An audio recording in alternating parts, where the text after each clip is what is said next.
Good afternoon. It's Wednesday, the 30th of March 2016, just after 1 o'clock. Welcome to UK Column News. I'm your host, Brian Gerrish. With me in the studio, Mike Robinson. Well, the weather in Plymouth is appalling. It's gone from being pretty reasonable with a bit of sunshine and those daffodils looking particularly attractive to grey skies, rain, cold, unpleasant. So that's all we're going to say on the weather front today. But we thought we would cheer you up because there is a particularly important poll, which is a petition, I beg your pardon, petition. Here it is. There's a petition to stop David Cameron from re-entering the country, and we think this is very worthwhile. So this was a report from the Metro. So David is Lanzarote, I think he is, having his beer and his holiday because he needs it. It's hard work, destroying the country. This is the state of the petition at the moment. It's up to about 35,000.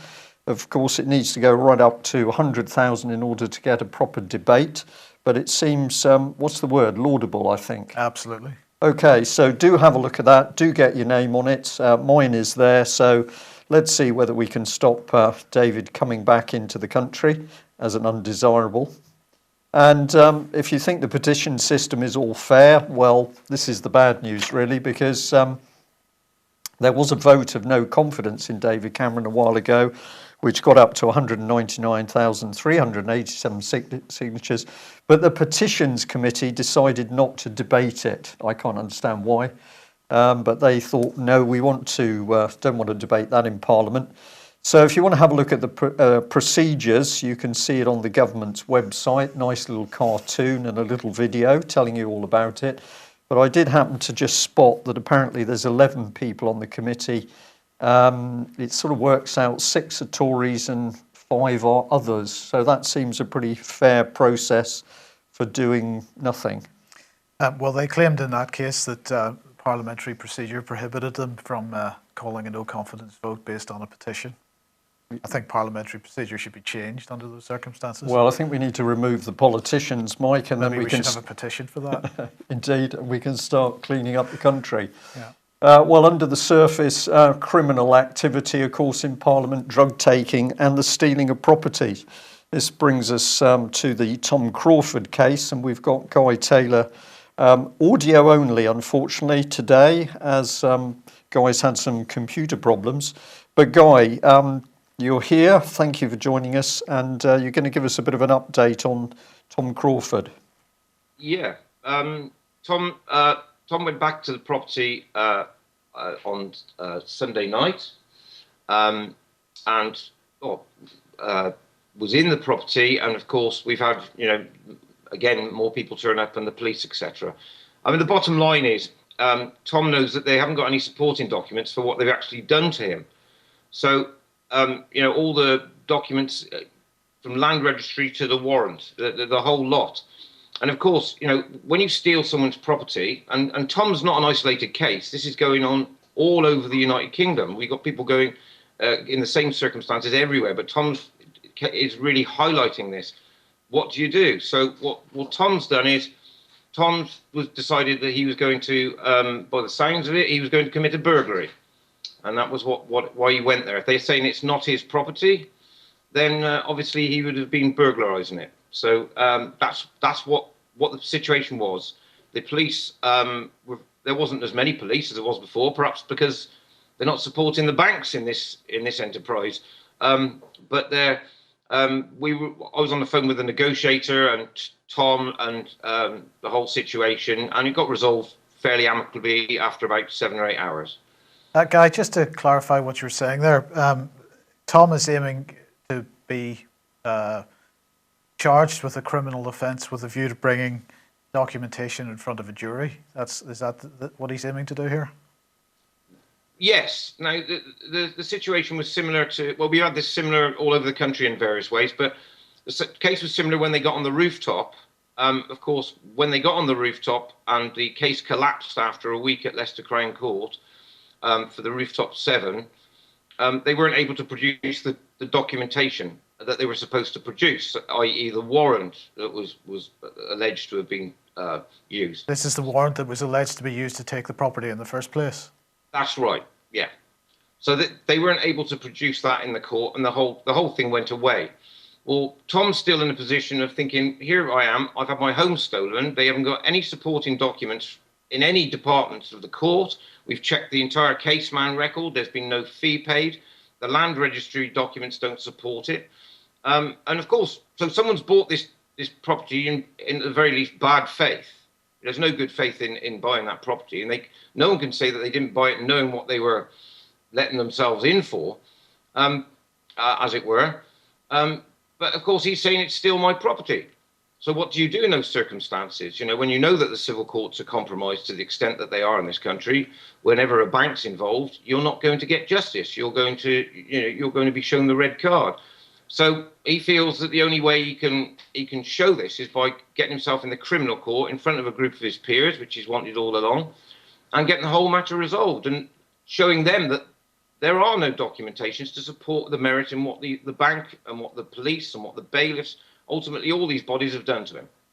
I mean, I think it's quite interesting that he clearly considers that he has a strong enough case that he's prepared to take this risk, and it says something for his courage. I mean, we've seen quite a lot of criticism of Tom Crawford on the internet because people saying that he hasn't told the whole story or he's just simply made a mistake.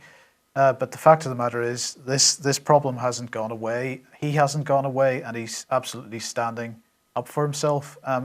You've got to applaud that. Oh, you've got to applaud it, Mike. And exactly. I mean, Brian told me about the article in the Nottingham Post, and it's almost like they've got cognitive dissonance. It's very nice that they're keeping a timeline and a story, and they're applying a narrative to it. You know, just exactly what the narrative is one thing, but no one's asking the question why. You know, why is a man who's worked all his life, he's never been in trouble, him and his whole family are honest, you know, bunch of people that have a strong working family, honest. Why is this happening? Why would this man be doing this? Why won't they address that question? Why? It's all very well putting the timeline and the story out and applying a narrative to it, but the narrative's not much good if you're not asking the question why. And of course, anyone who has asked why has been shown that the documentation doesn't support what's happened, and that this isn't an isolated case. Tom will be the first to tell you it's not about him. He's trying to expose this for everybody, because you know they're coming for everybody, and they are. We've got people ringing up every single day of the week on the same issue, and you know he's a brave man, and he's prepared to do what he says on his tin, and he wants this resolved, and he wants it resolved in front of 12 of his peers, not an isolated judicial machinery that's just been going their own way and not actually applying the law in these matters. So yeah, why has this happened? Why is he doing it? And let's get to the root of it. So if he's able to go in front of a jury and show what he's saying is correct, then you know he feels that he would be satisfied, and it would be on the public record for him. Guy, of course, thank you for that. Of course, the other thing is that the Nottingham Post, as you say, simply does not do the investigative journalism to look into the key issues of these documents, what took place in court. They skate over it exactly as they've done with the child abuse situation in Nottingham. So never any proper investigation into the reports of the child abuse and Beechwood, what happened to Mickey Summers or Melanie Shaw. They simply skate over it. And this pattern we're seeing across the country as local papers, well, they call themselves local papers, but in fact they're coming under the control of much bigger corporate interests. And if you wanted to follow that through, you would say, well, who owns those corporative media interests? Well, it's going to be the very banks who are the focus of this particular case. And it's exactly right, Brian. This is, you know, it's going on in every direction with the child stealing, the whistleblowing, every direction we're getting attacked. And unfortunately, you know, some of the public don't appear to have a pulse. They seem to be sleepwalking themselves into this, not realizing that it's coming for them. And these newspapers, they're prostitutes, as people say, and this is exactly what they are. They want to know the root causes of everything, why people have got dementia, why people have got are autistic, etc., etc. But when it comes to serious issues like this, they won't ask the question, and the question is why. And if they ask that question, they're supplied with the paperwork and they conveniently ignore it. Indeed. And the other thing, of course, they do is they put in the nudges. So if we just bring up the Nottingham one back on screen, I just happened to notice this at the top of the little picture. It talks about Tom Crawford clashes, as if there was a major violent event there, which of course there absolutely wasn't. With a large number of people, although the Notts Post says 200, there was considerably more than that. But 99.99% of those present, it was peaceful. So this is a skew, it's a lie by the paper, and clearly designed to turn the public against this particular case. Well, perhaps that gives us the opportunity to move on to this one. And thank you very much for the person who highlighted this one. A Sky News report that a big company, Advent, they've got stakes in DFS, the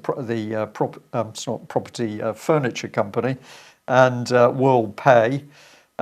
They are in line to take over the land registry operation, 1 billion. This is part of the main report. So it says that Advent is amongst other players who are looking at putting a bid in for the land registry. And this is fascinating. It says that the value of 1.2 billion has been recorded with a surplus of almost 100 million per year, well, 2012-13. But Mike, correct me if I'm wrong on this. This is a land registry simply doing its job as a government department, but it's making profit off people. Well, you would think so. And just to give a bit more background to this, also mentioned in this article was the fact that the government now has a holding company for assets which are owned by the nation. And this holding company will hold assets that are in line for privatisation. So this was originally announced back in May last year, and this asset company arrangement was set up by the autumn, and it's called UK Government Investments, UKGI. It's part of the government's plan to deliver the biggest ever sale of public-owned corporate and financial assets. And those assets are exceeding £23 billion in real terms so far. Although this UKGI organisation is wholly owned by the Treasury, as we've mentioned before, when I asked the Treasury for some kind of information about which assets and the value of the assets that are being sold under this arrangement, the Treasury basically said, we don't know. So nobody seems to really know what's going on. And when you've got the situation that nobody knows what's going on, surely that's the situation where money gets diverted into directions it shouldn't otherwise be going. Fraud, corruption, money laundering. And Guy, perhaps you'd like to come back in on this one, because really this is the evidence which supports your warning that people in the wider general public need to really wake up to what's happening here, because of course by the time the land registry is privatised in the mess which Mike's suggesting, anything is possible. We could have thousands, millions of homes stolen, and of course people have no way of getting to the truth as to what's really going on. Well, land registry is the actual tool the government's using to asset strip everybody. And I advise everybody who's bought any properties, and if you familiarise yourself with what's supposed to be at land registry, and you start looking into the conveyancing of properties that you may have bought, you're going to discover that they don't support what's happened. And as I say, it's the tool that they're using against us. Now they're looking at selling the tool to probably alleviate themselves from liability any further. I don't know. But the whole thing is a con. Everything that's going on around us in every direction is a complete and total con. It's a con, but it's planned. And if we just come back to this wonderful book by Oliver Letwin, here it is, Privatising the World, a study of international privatisation in theory and practice. And of course, where is Oliver Letwin at the moment? He is the man deep in the Cabinet Office bunker, driving David Cameron, the Conservative Party and the government. This is an open secret in Westminster now that David Cameron, he is the useless puppet. That's why they're happy for him to drift away to have his beer in Lanzarote. The man who is really controlling this whole country is Oliver Letwin, Rothschild man, of course, and he's simply been working from the bunker. So we've got Osborne selling what the public really owns. Why is he doing it? Well, Letwin is telling him, and Letwin has already told us, this book was published some years ago, Letwin is the guru of privatisation along the Rothschild route. So this isn't Tory policy, this is the international bankers' policy. By the time everything's privatised, they own the lot. It's interesting that the press release which announced UKGI, the UK Government Investments Holding Company, mentioned that Rothschild was the main advisor for this. So Oliver Letwin, working for Rothschild's bank, and he writes a book, Privatising the World. Sometime later, he's within the cabinet that puts together a holding company which uses Rothschild as its advisor. It's a bit incestuous. Well, it's obvious what's going on, Mike. This is subversion by corporate interests. And of course, we had the Goldman Sachs banker standing alongside George Osborne on budget day. So this is subversion. This is, in my view, criminal corporate interests now starting to really take control of the country and steal our property. But we've got more to come, I think. Yeah. Okay, EU referendum then. Well, they're rolling out the usual suspects once again to try to re-inflame the dying embers of the Remain campaign. We'll come on to why that might be. And of course, all they're doing is threatening us. So Gus O'Donnell saying it's going to take 10 years for us to get out if we choose to leave. So, you know, what's the point in trying? And the Monetary Policy Committee also saying that, well, they're basically threatening us. If we leave the European Union, we're going to have the financial system mobilised to smack our bottoms, really, as naughty children. And they're going to attack the pound and destroy the economy, is what the Bank of England is saying. Now, we could say that the Chinese have demonstrated recently that that doesn't work. All you need is a determined government prepared to say no. Perhaps our current crop of politicians would inform that, but nonetheless, the threat is there. Well, the Telegraph here is pointing out that the House of Lords is warning Cameron against using these threats and the fear strategy. They're saying that it's going to drive people towards Brexit. And I think that's an interesting scenario.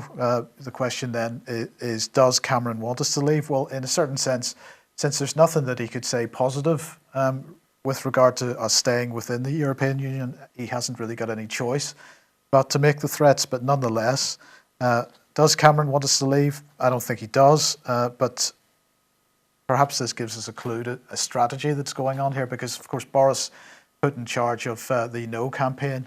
Well, this is what he had to say a couple of weeks ago. There's only one way to get the change we need. Who is we? And that is to vote to go, because all EU history shows that they only really listen to a population when it says no. So is the strategy then to get us to vote no at Brexit so they can go back to the European Union and bully them a bit more? Perhaps, I don't know. I'm just throwing it out as a possibility. Of course, we've got to remember that a no vote in the referendum doesn't actually hold Cameron to anything. It's just people voicing an opinion, and he can take it or leave it. There's no legal requirement for him to follow that. It might be political suicide, but he's expendable, as we've already hinted at. But I just also want, before we leave this subject, to highlight this from 38 Degrees. And this, of course, is talking about the TTIP, the Transatlantic Trade Investment Partnership. They are saying this is a threat to our democracy. That is absolutely correct. They're saying that people should be standing up to say no. That's absolutely correct as well. But I would just say to anybody that is involved with 38 Degrees, or anybody that knows anybody that's involved with 38 Degrees, you've got to remember, as I've highlighted a number of times recently, you've got to remember that if you vote to remain in this referendum, you are saying yes to TTIP, because that is part and parcel of the deal. And so you have no right once you've given your consent in the referendum, to go back and say no to TTIP. So you better become aware of that pretty quickly and make a decision about how you're going to vote in this referendum. If you are against TTIP, you've got to say no. Got to say no. And humour can be powerful, and I will smile because I was initially caught out by this one. Was circulating yesterday to do with rugby. Will the EU bench the Six Nations? And the key part of it was here that apparently the EU Minister for Approved Recreational Activities has been quoted as saying, we don't have nations anymore in the European state, we have regions. If this so-called contest is allowed to continue, it will have to fall in line with EU directives concerning approved recreational activities. As things stand now, it certainly doesn't. So somebody taking a bit of humour and a look into the future and saying, well, we know what's coming, they're going to get rid of the nation states and they're going to get rid of our rugby. And there's the EU Minister for Approved Recreational Activities.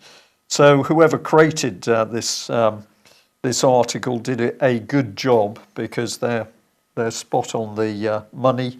And of course, that is where the EU wants to take us, which is to destroy nation states. This is what the use of refugees and immigration is all about. When you've destroyed the nation states, you can control the regions within a dictatorship, which is the EU. Well, happily, there is some progress on the ground, and we've recently interviewed Dave Barmby.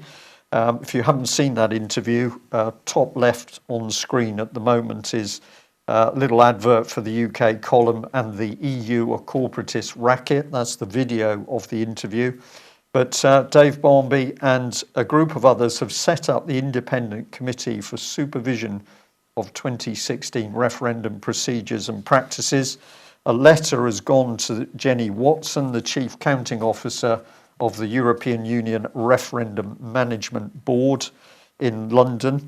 And essentially, they're saying that because the evidence is all there of vote rigging back in the days 1975 referendum for the EEC, because of that vote rigging, Dave Barmby and his team are extremely concerned. They're seeing the same thing happening now. So I'll just read you a couple of little bits from the letter which has gone to the Chief Counting Officer. It says, concerns regarding transparency and fairness of the forthcoming referendum on Britain's continued membership of the European Union, analysis of the conduct of the 1975 referendum on the continued membership of the then European Economic Community, revealed a number of questions over transparency and robustness of the procedures used to prevent vote rigging and fraud. Initial planning then was to transport all ballots from throughout the country to Earl's Court in London, where they would all be counted together. But only 5 weeks prior to this, plans were changed so that the ballots were counted regionally as well as at Earl's Court, creating a chaotic situation whereby opportunities for vote interference may have occurred. So that's the opening. And then this is another paragraph. It says, in response to these questions over the conduct of the 1975 referendum, the Independent Committee for Supervision of the 2016 referendum protocol has been established by a number of concerned citizens over the prospects for transparency and fairness for the upcoming referendum scheduled for the 23rd of June. ICRSPP, that's the organisation. The primary concern is the transparency of the counts and methodology of announcing them following the close of voting. The fear here follows from observations that the Electoral Commission's document setting out the practices, Part C, administering the poll, contains ambiguities that make it possible to be confident, that make it impossible to be confident that the count will be open and transparent to the public, and that the remain and leave figures will be announced locally immediately after the end of the local count. Now, we will see if we can make this letter available, but if you read the text carefully, what you will see is that the main concern is that the votes are going to be taken to a central location before anybody locally gets to hear their results. So in the election for an MP, for example, you see the results coming in from local areas, you know the feel. you're pretty sure the Conservative was going to get in. He does get in. Okay, that's all fine. In this case, no. The votes are all going to go to a central location, and then we're going to be told. I believe I saw vote rigging 2 elections ago, witnessed the box of ballot papers all coming out, folded exactly equal. Something seemed to be wrong. I think they're going to rig this vote, and Dave Barmby needs maximum support. Guy, give you the opportunity to come in on that one. Well, all this stuff, it's past the buck with no accountability. And I mean, I think this is where we're going with all this, Brian, from what you said there. The nation states will end up being corporate states, and, they'll be buying and selling us like the cattle. This is what's going on. And I mean, do we honestly trust them to not rig a vote? Be honest. I mean, do we trust them with anything, these people? I mean, I certainly don't. Well, no, all elections are rigged in the chat, according to the chat box, and I think that's absolutely right. Well, I just like the bit that it's been suggested we should ask the Russians whether they could come in to monitor the transparency of this EU referendum. I think I would vote for that, actually. Yeah, start a petition. Start a petition. Right, economic news, and of course the main economic news of the day is that Tata Steel is selling the last British blast furnaces. If this infrastructure is sold and it's sold to some kind of asset stripping hedge fund, in fact, Britain potentially becomes the first Western nation to not have any capability for producing steel. Quite a staggering suggestion. So the danger, as was noted by the unions, is that it will be sold to an asset stripping private equity firm. Tata is complaining that the government has done nothing to help so far. And the unions, of course, fear that the government is going to do nothing now. Of course, the unions are also blaming China for this. That they're saying that the Chinese are dumping steel on the market well below market value. And of course, they're saying this is what's caused the problems with British steel. Now, of course, that's nonsense, or at least it's only a very small part of the story. Because at the same time that we've got stockpiles of steel in the world and we've got stockpiles of oil, as we've seen with the oil price, we also have stockpiles of coal. And so it just continues. The truth is that what we're seeing is a complete collapse of the real physical economy. It's a collapse of demand. The Chinese, as I've said so many times, aren't to blame for this. In fact, we are. Our economic policies are to blame for this. And the EU, of course, what's their plan? Well, their plan is called the Juncker Plan because half-President Juncker has produced a plan. It's the state of play of this plan, as they call it, is that 10.6 billion euros has been set aside, and that is then expected to generate a further 76 billion euros of private investment. Just to put that into perspective, that is 0.6% of the GDP of the European Union, so it's pretty insignificant. And to give an idea of how this is going to be distributed, Italy, for example, is going to get 1.4 billion euros, but then that is expected to create investments of 4.8 billion euros. And of course, these are only expectations. It's cloud cuckoo land, it's not reality. Germany is only going to get 455 million euros, and that they expect will produce 1.1 billion euros of investments, perhaps, maybe, if they're really lucky. Poland's going to get 19 million euros, nothing. And that's apparently going to create 658 million euros of investments. And so it goes on. So it's a nonsense plan. And there's not really much more to say about that. Has this just been announced, Mike? Yes. So obviously it was designed to assist the EU stay in vote, isn't it? Presumably this is a little nudge to try and sweeten things. No, I think they're just absolutely at a loss as to what to do, and they're trying to persuade everybody that they're doing something economically. Right. 315 billion euros of investment. The headline's even a lie because, of course, most of that money is coming from private sources, and it's not being provided by the EU at all. Okay, well, let's have a look at this. I'm absolutely delighted. Somebody alerted the UK column to this. And I thought to myself, excellent, we've got people spot on. So somebody took a look at the heart of the southwest. It's called a growth hub. says, welcome to the Growth Hub, your access point to the support you need to start or grow your business. So the inference is always that before these things were there, nobody knew how to start a business or grow it. We got a bit more. The Growth Hub service, the heart of the hub, independent. Let's get some of this labelled. So it's independent diagnosis and referrals to existing business support services. We are the first point of contact.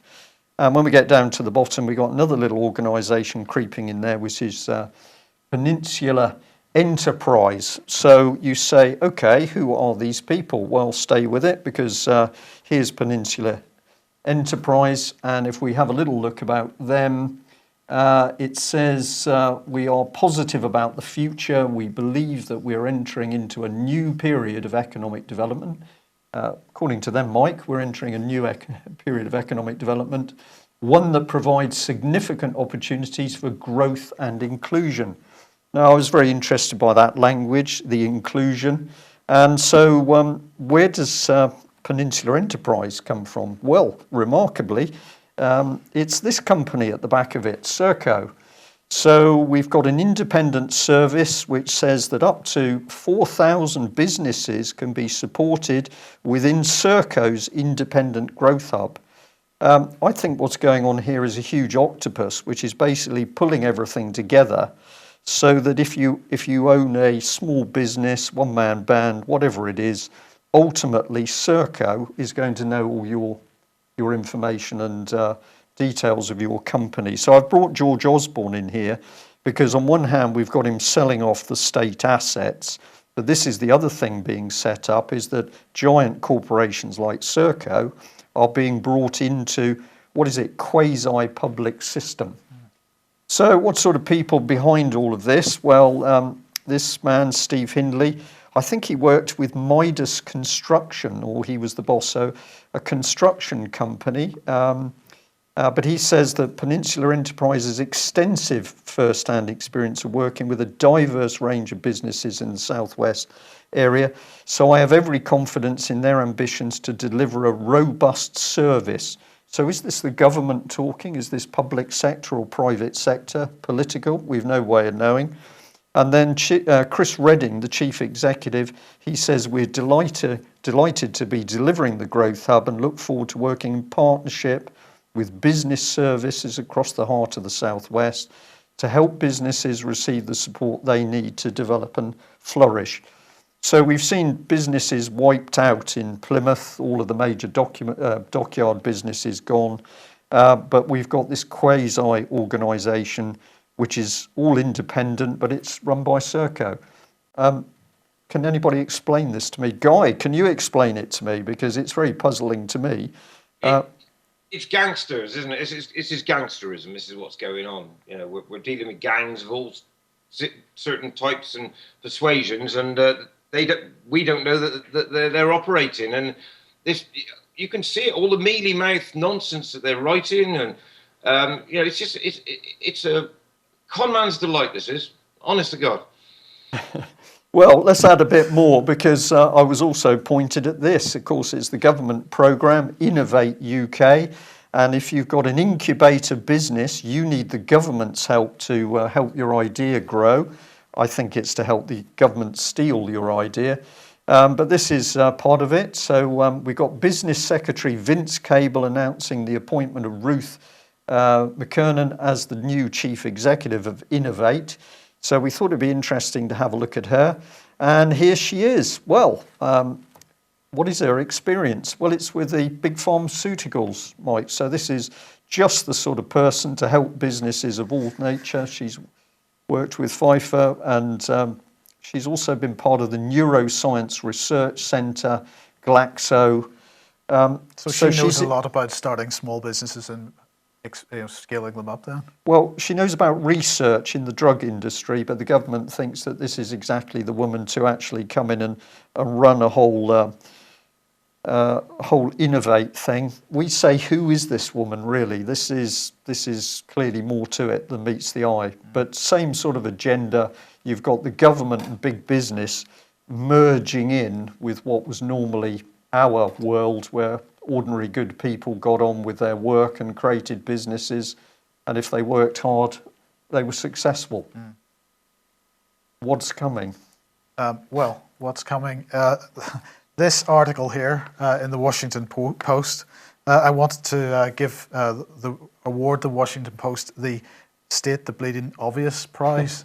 Because this is a new study which says that mass surveillance silences minority opinions, and they're saying a new study shows that knowledge of government surveillance causes people to self-censor their dissenting opinions online. The research offers a sobering look at the oft-touted democratizing effect of social media and internet access that bolsters minority opinion. And this study was published in Journalism and Mass Communication Quarterly, apparently. Why would we award the Washington Post the stating the Bleeding Obvious Prize? Because, of course, this whole notion is quite an old notion, and it's one of the sort of central tenets of 1984, isn't it? That mass surveillance is something which causes people to shut up, and that is the point of it. Yeah, the bit that continues to puzzle me, Mike, though, of course, we've got the mass surveillance, but they just do not seem to be able to pick up on the paedophiles around Westminster. You can spend billions, but we can't detect our politicians who are involved or being blackmailed due to their involvement in the abuse of children. What the politicians can do, of course, is give our money away. And a very interesting article from the Mail, this was on Sunday, where the Mail had done a digging into where money was going. So this is all so-called overseas aid budget, helping terrorists, and a variety of other things. This is what they said. As Europe and Britain's migrant crisis has spiralled out of control, for example, a BBC Somali radio drama funded by the British taxpayer heard characters trading tips on how to become an illegal immigrant. 5 million of money went to a US think tank that spent 12 million on a new HQ. That's the HQ, the picture in the background, and it's the Global Centres for Development. So quite rightly, the Mail pointing out where is all this public money going, and they're being pretty direct, saying some of it's going to fund terrorism. And we picked up on this BBC Somalia radio drama because aside from palaces being built at 12 million with taxpayers' money, here we are, the famous charity that UK Column has been warning about, BBC Media Action, using public money to help change the whole political climate in Somalia. Subversion from the inside paid by the taxpayer. And we know the story must be true because the Department for International Development has got so panicky, they've had to put up a bit on the internet saying that the media reports are all wrong and the government is going to set the record straight. Or not. Or not. Right. Sorry, we'll just move on to this one because we're running out of time. So President Obama apparently is taking more steps to address the prescription drug abuse and heroin epidemic. Now, we've mentioned this a number of times over the last few weeks that the United States is suffering from a major heroin epidemic, and that epidemic is causing huge numbers of suicides right across the country. So Obama has decided to jump on the bandwagon and claim that he's doing something about it. And so what this White House press release says is today, as part of his efforts to escalate the fight against the prescription opioid abuse and heroin epidemic, the president will join individuals in recovery, family members, medical professionals, and law enforcement officials at the National Drug Abuse and Heroin Summit in Atlanta, Georgia.